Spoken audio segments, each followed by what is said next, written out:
Be back. I moved out of the fridge and I moved out here, which is our reception area where we have all of our founders on the wall because I kind of like it.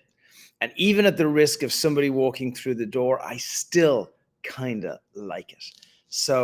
And I want you to feel like what it's like to be an expert dojo company.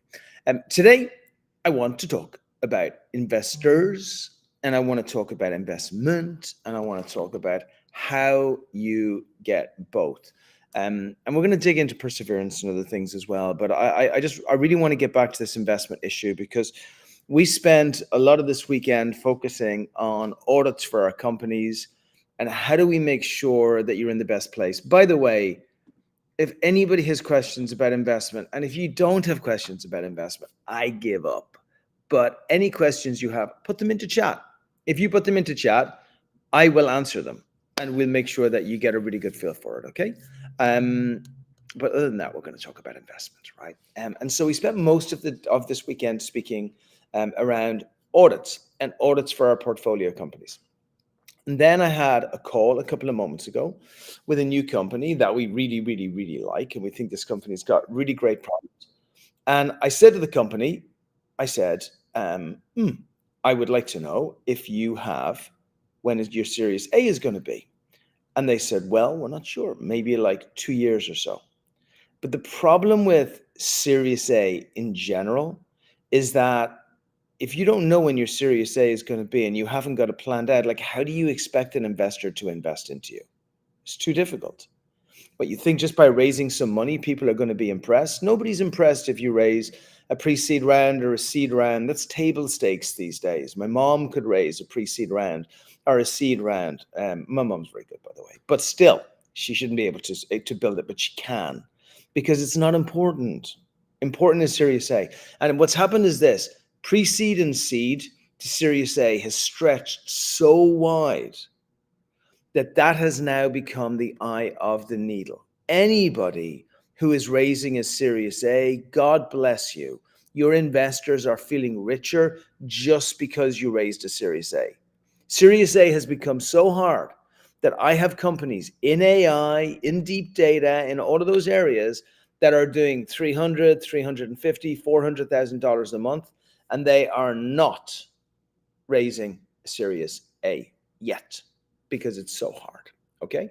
So the very first you're going to do, and I'm going to have Jeff on in a couple of moments, and we're going to dig into, all of the tips and tricks that there are for fundraising and where it goes. But I want to start you in a place of measurement. I want to move you away from a place of fluffiness and niceness. I know all of your pitch coaches are going to say to you, paint a picture, show a story, emotion. Yeah, fine. You can do that. But how about we help your investor avoid being fucking poor? How about we start there and then we work our way to beautiful, fluffy stories where the world is gorgeous and there's unicorns hopping around the fields and everything is really nice? How about we start with your investor, if it's a fund, actually able to raise another fund because he hasn't or she hasn't made a bunch of schmucky decisions on people who are never going to be able to pay the money back? How about we start there? Or how about we start with your family office or your angel who've worked their ass off their entire lives, crawling their way out of wherever the hell they were to get to a place where they can finally have some money, which they did not want to lose in some random startup who's going to be like, hey man, you understand, like that's just the way things go. No, it's not the way things go. Not in this market. In this market, the way things go are show people a return and you will be a hero forever. And so if you're going to show people a return, you got to make sure that the numbers are there. You got to make sure it's really clear. And the only way you can make it clear is by showing what your customer is actually doing for you. So I want to bring in, I'm going to bring in Jeff, and we're going to talk about this topic, and we're going to look at it. And actually, I wanted to say one other thing just before I bring Jeff in. I had this really great conversation with our cohorts last week at this really awful time in the world. Like, really, I'm a bloody optimist. I swear to God, I think I was baptized in Prozac, and even I can see it's like the shittiest world, period, ever, right? And I'm not even talking about what happened on the weekend, which is just a terrible thing. I'm talking about everything that's happening around that, like the hate in the world, the pain in the world, everything that's there. All of this is being showcased in startup. And what that means is that when you're outreaching to anyone, you have to be speaking to their pain. Speaking to their pleasure in a market and in a time like this is a secondary consideration. Everything is pain. Okay, let me bring Jeff in. How do I bring Jeff in? Hang on, I think I can work this out. Ba-boom. Hello, hey, Jeff. Brian. How's it going? Good to see you, buddy. Good to see you. Welcome to the Festival of Pain.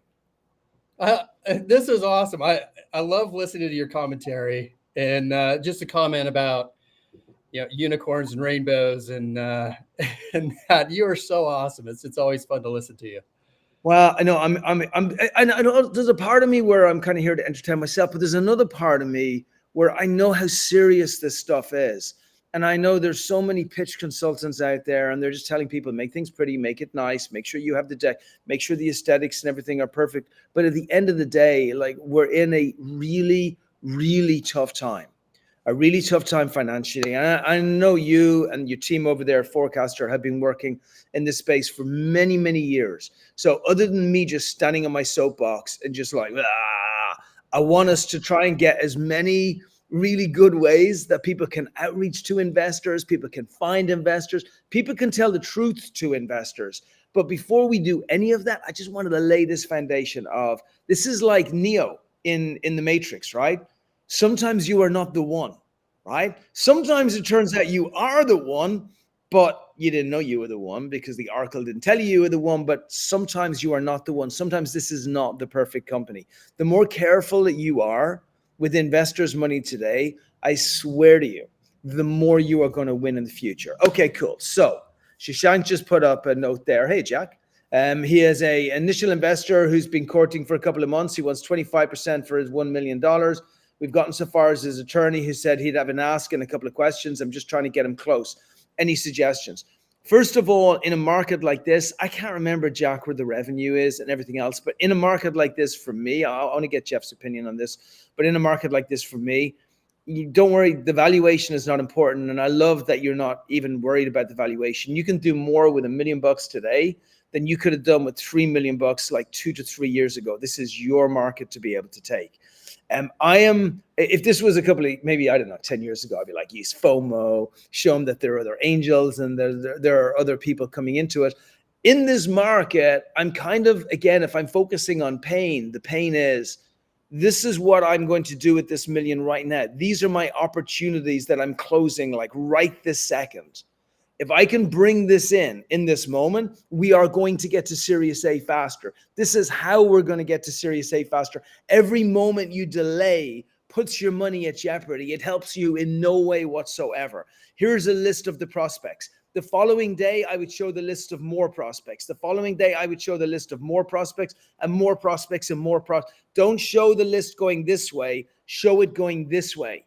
Show him or her, whoever your investor is, that their procrastination is fucking with you both, right? And that whole Series A number. Jeff, what do you think? Tell them a little bit about Forecastr. Obviously, I've known you for a long time. And this is your world. Like, you're in the world of helping startups raise money, giving them the right advice. Just give us a little bit of background, and then I would love to jump into Jack's question. Yeah. Sure. No, that sounds great. Just a little background on me. I've been a founder, so I ran a company for about 10 years, and we sold it to a private equity group. So I had an exit there, went through that whole thing. They made me stay on for like 3 years, which was 2 years, way too long. But after that, I spent about 5 years at Carta. So was definitely deep in the, working with founders there, managing equity, that type of stuff. And have spent the last 2.5 years at Forecastr, which, like Carta, does a lot to help early stage startups kind of prepare for fundraising, more on the financial modeling side, as opposed to like the cap table management.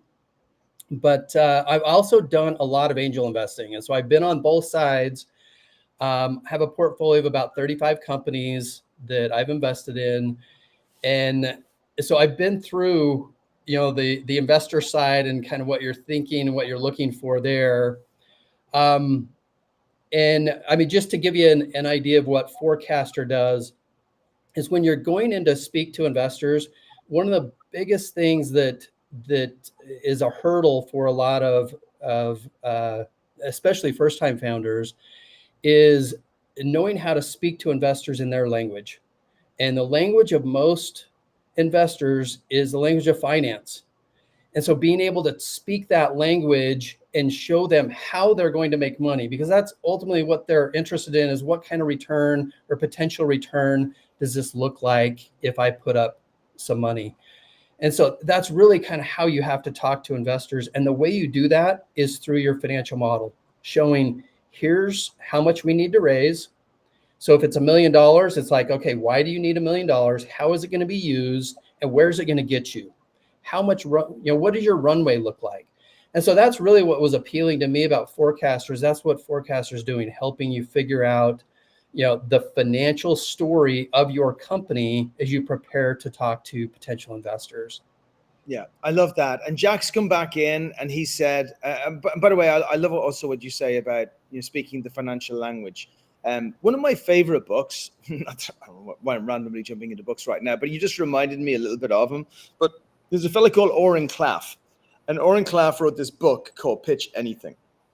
And Pitch Anything is really all about these different languages that startups speak and that investors speak, and how you want to make sure that you're not going into any conversations in a toxic relationship, right? Where one party has got more power than the other party.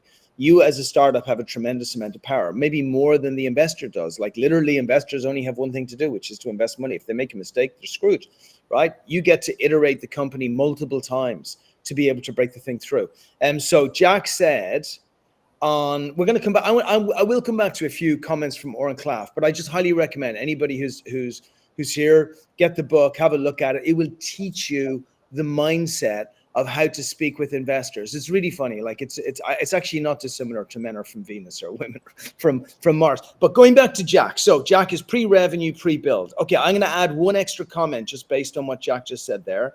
I find that a lot of investors will pull your chain for a long time just cause.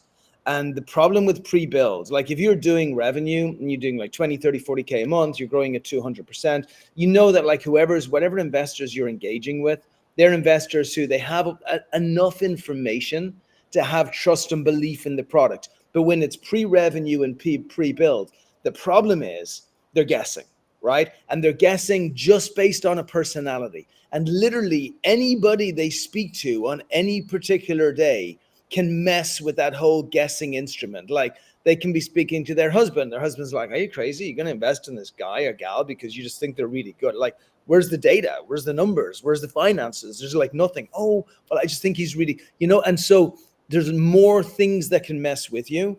And so that burden of proof and the necessity to keep on giving the proof itself is really important. What do you think, Jeff? Yeah, going back to Jack's question here, being pre-revenue, pre-build, look at this from the investor standpoint, that is probably the riskiest time to invest in a company. Now, therefore, you want the best potential gains, right? So as an investor, what you're really looking for are signs that you're going to be able to make this happen. And when you're pre-build, that's really tough to guess, like Brian was saying.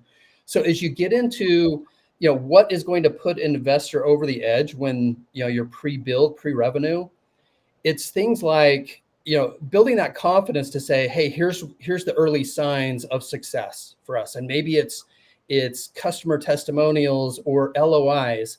I'll give you an example. A good friend of mine, he actually went out and got $150,000 in ARR in LOIs before anything was built. And he had investors wanting to write him checks because he proved that there's a demand. And as soon as he builds it, he's got somebody, and not that every LOI is going to come through, right? It's a letter of intent. Who knows what happens? But as an investor, you are looking at that going, okay, there is some demand for what they're building, because these people are, I can look at 20 LOIs saying that I want this once it's ready to go. And then he just has to put the build process in at that point to say, okay, here's how we get there. LOI, by the way, is a letter of intent. So if you go out to a potential customer and say, hey, if we can build this by this time and it does this, this, and this, here's the pricing. Are you good to sign up? And, you know, it's a non-committal, but it's a letter of intent. I want to purchase this because it will help me in some way once it's ready to go. Think of it as the dad of the partner that you're trying to date, having other dad friends who say that you're a good guy. And we're guys, so like this is going to be a guy thing, but like saying that you're a good guy, right? Think of it like that. Okay. There is no solid proof that you are actually a good guy for this particular relationship, but the fact that like the dad or the mom is hearing it from someone who's a trusted party says to them it's really good. And I think that's amazing advice, Jeff. Like, Jack, dude, go out there, speak to as many people as you can. Keep getting emails from people saying, oh, I hope you build this really fast. I have to have this in my organization. That's what Jeff is talking about. More and more and more reasons to believe. Think of this reasons to believe as the entire world that we're living in right now. Everybody needs more and more. And the crazier the world goes, the more bad things that happen, the more problems. I had actually, I want to throw in a quick little story here as well. First of all, I had a friend laid off on Friday. I'm telling you, this is like the quietest, most horrible recession we've had since 2007. Nobody's talking about it, but it is filthy nasty. Inflation is not what it is. More people are losing jobs. More people have got 3 or 4. Like, this is really bad. It has nothing to do with politics. I don't care about politics. I care about humans. And this is really bad. And so we have to speak to that when we're talking to investors, because I promise you they're going through the same place. Let me give an extreme example, and then I want to go back to my story from the weekend. So real estate, I don't know most, but a lot of the investors that invest in technology made their money from real estate in the US. Kind of fair to say, right? I know there's a ton of tech investors as well, but like the ones that have life money, family offices and stuff, a lot of those came from real estate. What's the problem in real estate right now? Commercial real estate's in the toilet. I mean, in the toilet. And it ain't coming out anytime soon. It got flushed. Right? Retail real estate, that thing has been burnt. It is awful. Every time I walk up Santa Monica High Street, I feel like I'm walking through the apocalypse. It's like the worst. So anybody who's invested in there, God bless them. Residential real estate, well, the whole principle of real estate is based on caps, right? And when you have interest rate of 5% and you have banks who are leveraging at under 50%, that means there's no liquidity in the market. And I'm not painting a doom and gloom here. What we're just saying is like, what Jeff is saying is correct. You have to speak to people to their pain rather than some aspirational, wonderful, incredible thing, right? That's on one side of it. On the other side of it, let me tell you a story. One of my very early investors, Serge Dami, who's also an amazing friend of mine, we opened up Expert Dojo long before we had a fund. And I had no idea I had to do a fund. I sometimes think I still have no idea. But I literally had so little of an idea that all of you knew more about like investing in companies than I did. But I wanted to make a difference within startup, and I felt that this was the direction to go to. And I'm a great believer that all of us go through a journey which is lovable product, i.e. Horizon 1, Horizon 2, and then Horizon 3. And Horizon 3 is the thing that changes the world. Like Elon Musk, Tesla for cars, Travis with Uber for taxis. You know, that's the Horizon 3, but it doesn't start with Horizon 3. It starts with your lovable product to the very beginning. And for me, the lovable product was taking the space on top of the mall. And we had coaching and we had like some growth hacking that we did inside it because that was all that I knew.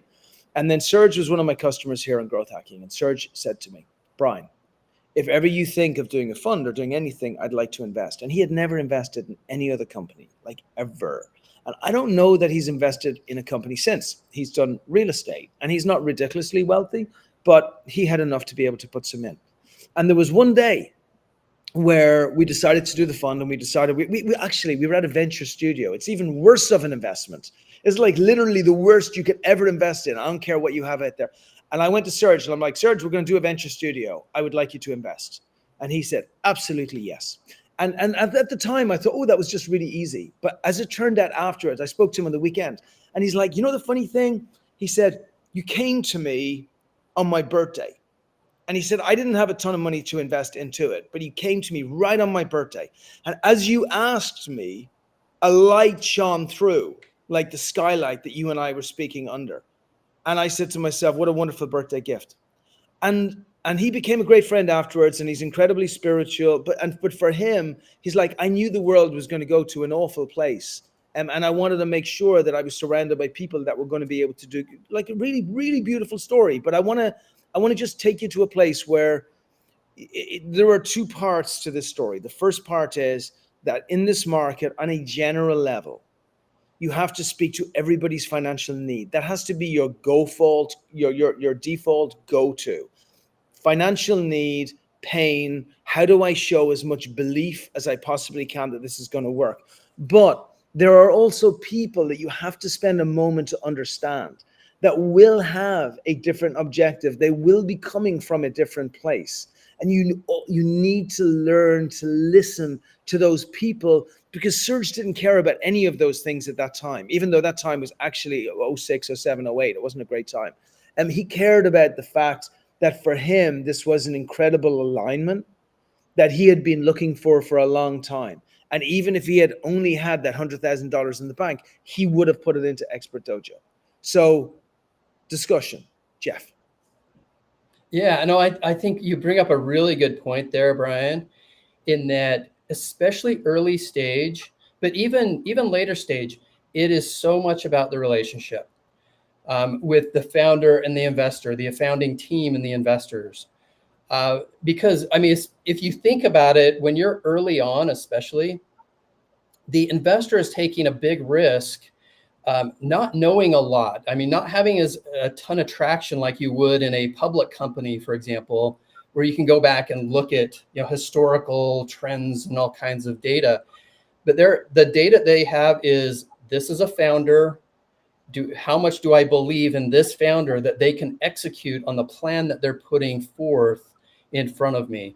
It's gaining that confidence in your investor. That really becomes the key. And there are key things that you can do to build that trust and that confidence over time. And a lot of those things come down to, having all your ducks in a row. Every little point that you go through as you get to know an investor over a period of time is going to build that trust.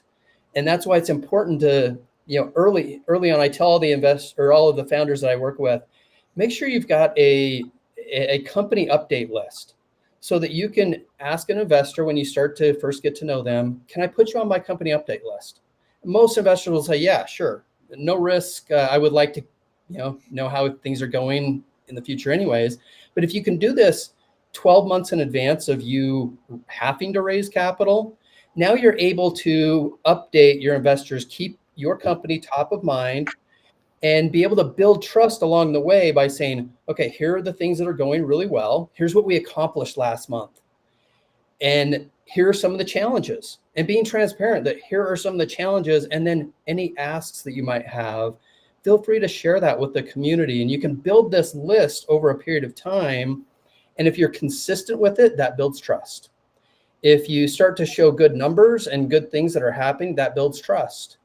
And then if you can sprinkle in opportunities to kind of connect with different investors throughout that period, you're starting to build that cycle of more interactions, more trust building. And that ultimately is what leads up to a funding round getting done. I like that. Okay, so I want to talk about what that newsletter looks like. I love the topics we're going into, because now we're going into specific tactics, because everybody gets it, right? You get, yeah, I got to make sure I'm speaking to them a certain way. Yeah, I got to make sure that I'm speaking to their financials. Yes, I understand, Jeff. Trust and being trustless world is incredibly important. And unless I am sending through all of these reasons to believe, testimonials, fan tributes, LOIs, all those things, then why should they believe? Like, nobody else believes. Why should the investor? Okay, so you'll get that, right? Now we're talking about what type of updates do you send out to make sure that they're engaged? And then we're going to circle back to like how many people you should be outreaching to every single day. I have a favorite type of update. My favorite types of updates are like 2 or 3 sentences. Like, that's all, right? And they literally say, hey, just closed another company, getting ridiculous right now. How many people are interested here? Hey, just had the ex-COO of Microsoft come in and ask if they can get involved with us as an advisor right now. Not sure we're going to do it because we have a lot of interest in this. Keep an eye on what's going to be coming next week. And I'll tell you why, for me as an investor and you as an investor, Jeff, like, these things are really important. Is I don't have half an hour. I get 200, maybe 250 emails a day. I get a lot. And so whenever I see like a big, long update from someone, I'm like, you come on, really? So what do you think, Jeff? Yeah, and I think there's a place for that. I think there are times where you can do, if it's a monthly update, keeping the investors informed. I do agree. I mean, there are some companies now that there's a company in particular that I actually invested in, and I love to get her monthly updates, even though they are like 3 pages long. They're really nicely put together. But I will typically take the time to go in and read those because I'm already invested, right? I've got a real interest. If you've got that point with your investors, I think those are super helpful. But to Brian's point, if you can keep it short and simple, and one way that I've seen Stephen, the CEO and founder of Forecastr, does a phenomenal job with his monthly company updates. And what he does is at the very beginning, he does a TLDR, too long, did not read. Here's the quick synopsis of those key points that Brian mentioned. Says, here's the bullet points. And then if you want to dig in deeper, here's the details below. And I think that accomplishes both right there. And Stephen's had a phenomenal track record of raising oversubscribed rounds. One we're actually in the middle of closing right now. So, and people like this, however they feel works best for them, right? You're going to get some people that they're med tech devices. Like, it's okay. You got to do a little bit more than I understand. But you got other people that are SaaS. But just remember, all investors today, look, the model is this. If you're growing at 200% every single year, as long as the other stuff is working okay, you're going to reach unicorn status. It's impossible not to, right? If you're renewing at 100% every year, at least for the first few years, you're going to reach unicorn stage. It's impossible not to. If you've got profit margins of at least 0% at the beginning, they don't even have to be high, you're going to hit unicorn stage. It's impossible not to. If you have people in the team who are not schmucks, and i.e., you are fit for case, you've got the people in the technology running your technology, so there's nothing nasty going to happen and you're in control, the people on your growth running your growth, and the same thing. And I mean, as you grow, you are going to reach unicorn status. And if you have enough money in the bank to at least be keeping you going 6 months, you got unicorn status with all of those ones together, right? So we all know how the model works. You just want to make sure that you're speaking to your investors to give them reasons to believe what they can do. And I agree. David, my good friend David, has come in with like a really good comment here, which is the long LinkedIn messages are the worst. Like, any long messages are the worst. Like, just don't do them. What's that really great? There's like such a great author. I feel like it was a Jonathan Swift or someone who's like, I couldn't think of anything. I couldn't think of anything short to write, so I wrote you a long letter instead or something. You know, it's just like, right. People really appreciate today. And I don't mean like 15-year-old, 15 characters. I mean, like, tell people why it is that they should be influenced and impacted and richer based on the thing that's happening to you right now. Let them know why they're the insider on that club. And then, to your point, Jeff, give them an ability to read loads more. Like, for me, for example, we're raising another fund right now. So we did the first fund was $20 odd million. Next fund is going to be $100 million. Like, the only thing that our people care about, or these new investors care about, is number one, what does our previous investor think of us? Number two, can we show that our AUM is increasing? And as we're like, hey, we invested at 23 million, our assets under management are like 70 million. We're doing great. And we're only 25% through the fund. So we're going to do even better. And so if you would like to do that, you can be the same. But when this fund is done, it's done. We may never do a fund again. This might be the only fund we ever do. So if you want to come in, it's really work. And then that's that piece. Then they're like, okay, I haven't sold them yet. All I've done is I've given them, they have given me an additional meeting with a longer period of time to sell them. Now I'm going to come in and saying, hey, there's other people like you, and those people are really happy. And that's not random. I've had lunch pretty much with our existing LP every Sunday for years, right? And that's because, first of all, I enjoy it. But secondly, I'm dedicated to what I'm supposed to be doing. I don't believe in just the talk. And that's not even selling. That just shows them, wow, their LP must really love them to be coming back in and anchoring the fund.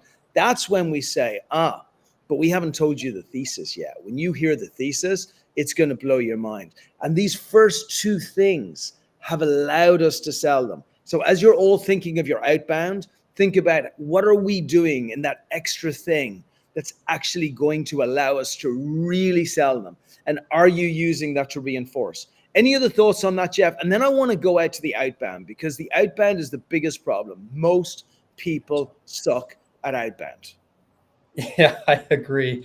I did want to hit on one point you mentioned, and whether you're raising a fund or raising, a round for your startup, FOMO is real, and there are ways to create that. And Brian mentioned some of that. It's like, give them, hey, you miss it at this point, but I think when you start talking about fundraising strategy, being able to pack everything into a certain timeline and saying, there's really some tactics to put into place here of preparing for a funding raise, and then executing it within this 4-week period, let's say, where you've just consolidated everything to where it feels like there's real momentum that you're creating, because you packed all of your meetings into one consolidated timeline.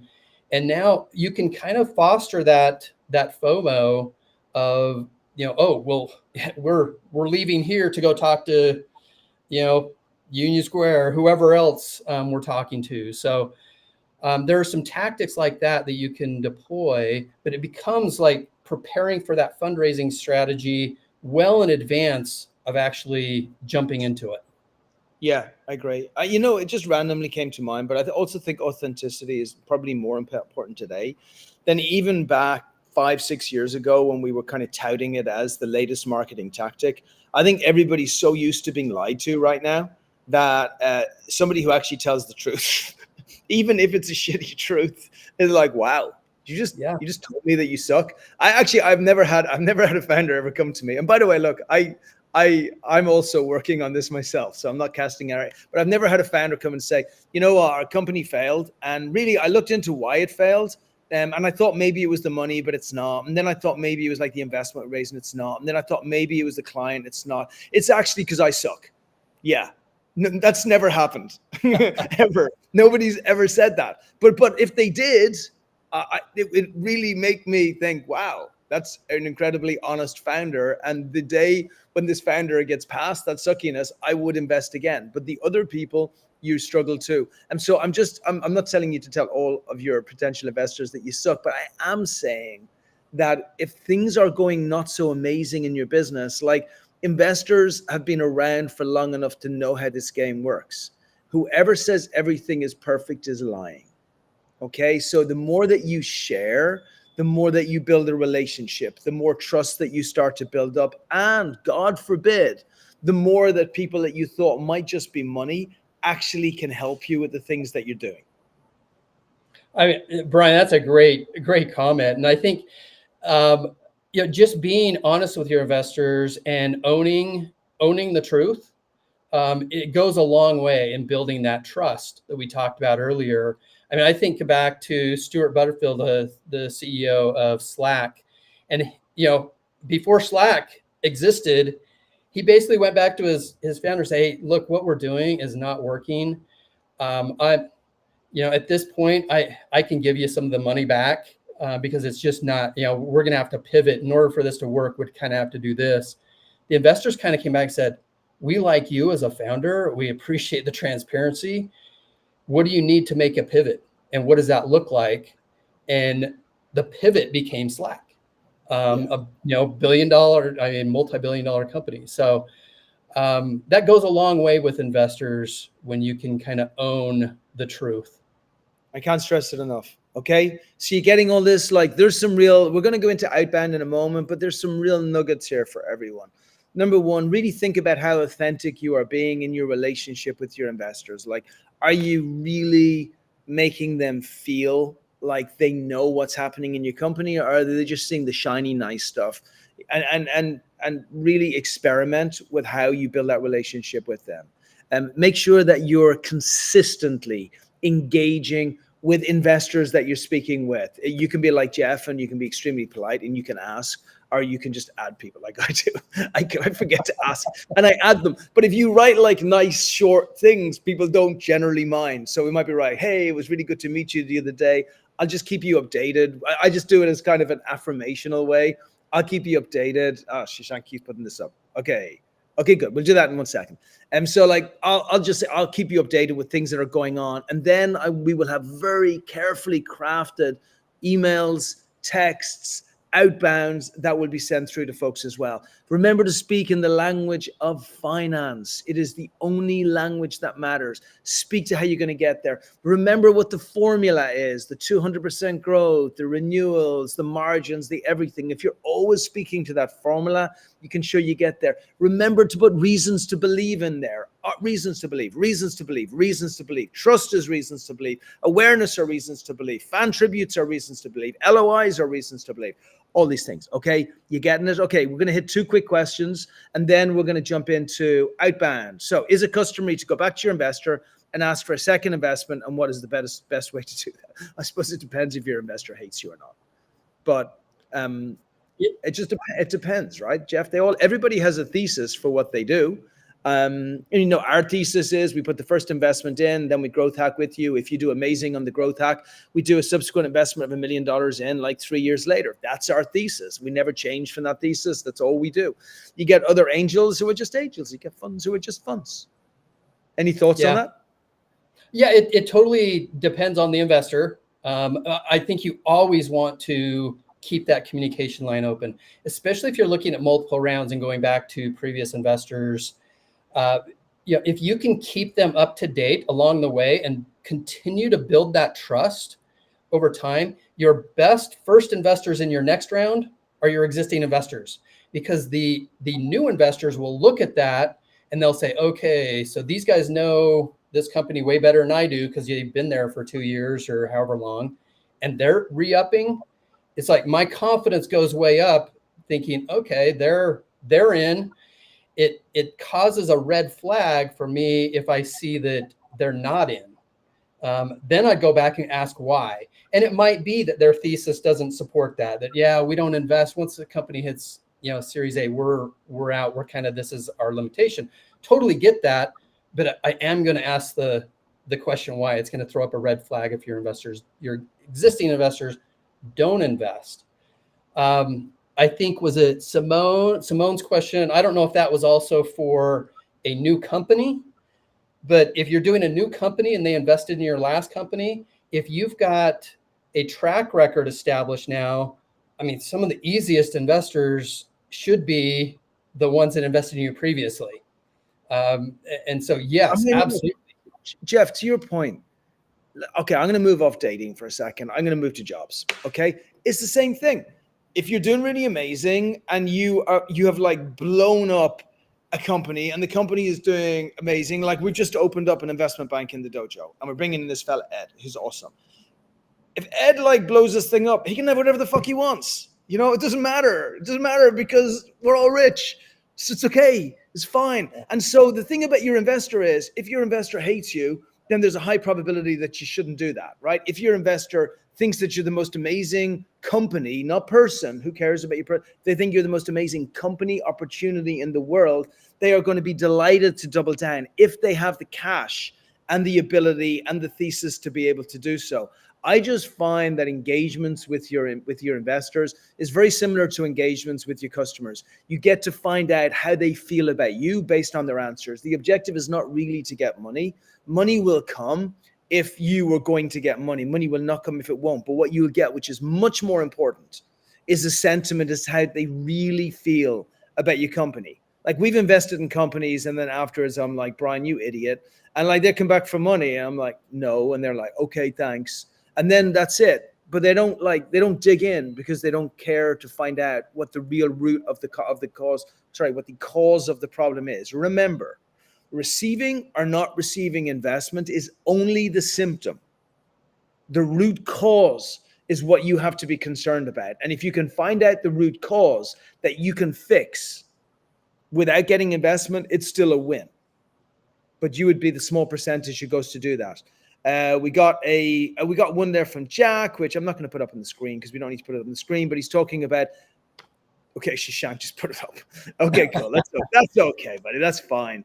At the same time, so I love your opinion on our moral dilemma. The investor is a portfolio company is trying to get us better. So here's the thing: when you are dealing with anybody, everything is about choices, right? If you have 5 or 10 different investors, then you have lots of choices, right? You can be much further in on a moral dilemma. If you have one investor, which is especially on a pre-revenue product or a pre-build product, if you have one investor and that investor is prepared to give you $1 million and that investor is not asking for any board rights or anything else, and you let the investor know about your concerns, but you are not sharing the money with the other company, nor are giving the other company any rights on your company whatsoever, you're just building a relationship with them.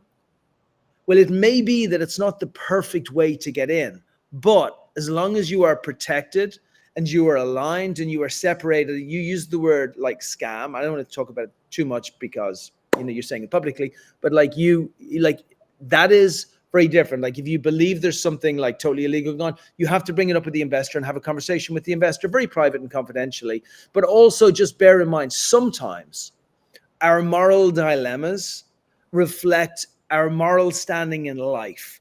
And startup is not like life, okay? You never cross the line, but the things that we desperately want to have, and then there are the things that we know that we have to manage and work with over a period of time because our options are limited. So don't cross the line, keep it inside, but as long as you can manage it, as long as you're not giving their money, as long as you're not giving the investor any kind of board authority, as long as you're not giving them any board authority, and you can get out of the relationship in the future, no harm, no foul, right? Yeah. On that point, I mean, I think when you do see, if you do have some questions about, the viability of this other partner, and I see Jack just mentioned that, he wants to build on top of this. If that's the platform and you don't trust it, it's like, let's say, I mean, look at the scenario that if you do go down that path and your intuition is right, you probably just messed up your entire company. And so, I mean, take that into consideration that, yes, $1 million check would be great, but, ultimately, do you spend another 3 years working on something that's not going to pan out because you're forced to build on something that you have no faith in? Okay, now and I'm going to throw in a slightly, it's not even an alternative opinion. It's just look. This is the not the metaverse, which is Doctor Strange's place. Right. An I'm alternative scenario here. Actually, no, I'm going to go for the Flash rather than Doctor Strange. Right. So, I'm going to be the double ganger on this. So if you can't build it at all, and there's no way to be able to take your dream to the world, then you can't build it at all. Like, that's it. It never happened. It was never there. You never had a shot at the title. You never got to go to the Olympics. You never got to stand on the podium, and you never got to get the girl or the guy. Okay. That's what happened, right? Over here, and I'm going to avoid the word that you said. I'm going to just change the word to not good. Okay. If it's proven out to be the other thing, then we all know what to do. Right? If it's proven out to be the other thing, right? But if it's not, if it's proven out to be just not good, then even not good in my mind, because I'm an obsessive freak when it comes to startup, I'm going to be like, that's my only way in. If my only way in is that I have to build on a platform that I don't think is as good as it needs to be, then I'm going to impact that not good as much as I possibly can to make sure that it's built within the rails that I want it to happen. So I don't think you go with either perspective, by the way. I think you just bear both in mind, but you do say to yourself, don't just step back and say, well, I'm not going to do it because I don't trust these guys. Build your guardrails. If this is your only chance to go forward, make sure it's your only chance to go forward. My worry with just investors on for that amount of money on like pre-product just in general is I just think they spin a lot of wheels. They spin a lot of wheels. They do a lot of stuff. They talk about a lot of things. If you do something with something, then maybe something will happen. Like blah, blah, fucking blah. And like just be careful that the investor doesn't suck the life out of you. Okay. I actually wanted to do, we're kind of running out of time. Can we just bullet them with like outbound stuff and then we finish it off in the last 5 minutes or so? I just want to make sure that like people have something. I think everybody's got a really good feel as to how engagement should be, as to how the relationship should be, how it looks. But as far as outreach should be, Jeff, thoughts on cadence of outreach, how many people you should be outreaching to every single day, especially in a market like this, maybe messaging. And we're talking investors, outreach to potential investors. So honestly, I like Brian. Brian gets 200 emails a day. I get, tons of emails, and a lot of the emails and especially LinkedIn messages I get are, will you invest in my company? Here's our deck. It's cold outreach. They have no idea what I invest in or anything. And I will tell you honestly, 99% of those go straight to, unread in the trash can. Now I don't want to say that outbound never works, because it can work, but there are much more effective ways to go about it. And if you can find somebody that has a warm intro, that gets you a warm intro to a potential investor, your chances go up like 100 times of being able to get in front of them. And so using tools like LinkedIn, or, figuring out who's connected, talking to other founders, saying, hey, do you know people at this firm? Who invested in your last one? Find other founders that are like a step ahead of you and get their input on who they talk to, if they're in your space, and what their experience was with different investors. If they can get you a warm intro and you can get that path, that goes so much further. The chances of me responding to a friend of mine that I trust, that sends me a company that says, hey, Jeff, you ought to take a look at this one. We're thinking of possibly investing, or I know the founder, really great guy, you ought to take a look. Chances went up about 100 times that I'm going to look into that company. That's so smart. And actually, you see, Walker, this is what I'm saying. You make it relevant. And you win. We were spamming. Sorry, we were like sending out lots of emails to potential people for the fund last week, and like nobody's replying. And we're even using good tools like Apollo and other stuff as well. Oh, sure. And then we got to Friday and we're like, fuck this. This is a waste of time. What are we doing? And so even if, look, sometimes we have to do outbound and sometimes we don't have a relevant relationship with the person. So even if like the email were to say, Jeff, I saw you on the podcast the other day and your long flowing locks make me think to myself, that is a man that I want to have involved in my next round. And I was gushing with anticipation in the hope that maybe I could be your 34th investment, because I love your thesis. I love how you are. And I want to make sure that I have a man who's going to get behind me and get moving. And you'd be like, go, Brian, I got you. Right. So at least do that. Right. If you can get someone to refer, awesome. But if you can't get someone to refer, get something relevant. There's like loads of stuff about a Jeff out there. There's loads of stuff about a me out there.